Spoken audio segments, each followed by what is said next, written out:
مرحبا، غرست اليوم أفاح الشوربة. كيفاش نفوحوا الشوربة بخلطة تحضرها في الدار تبقى لك شهر كامل، تبقى لك حتى 3 شهور، هذه مش شهر كامل. وباش تستحفظ بها يلزمك ديما بسم الله فيها رياضة الزيت من فوق،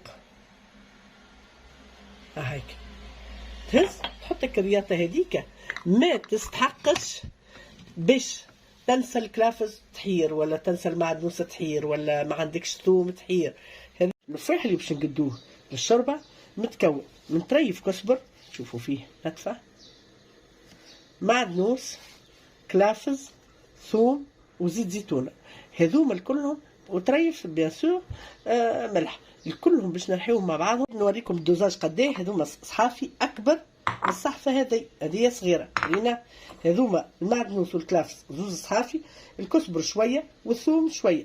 نحط له مغرفه ملح، بدلت الرحاء مشيت رحاء ارطب، نحبو ارطب، ونزيدو شويه زيت،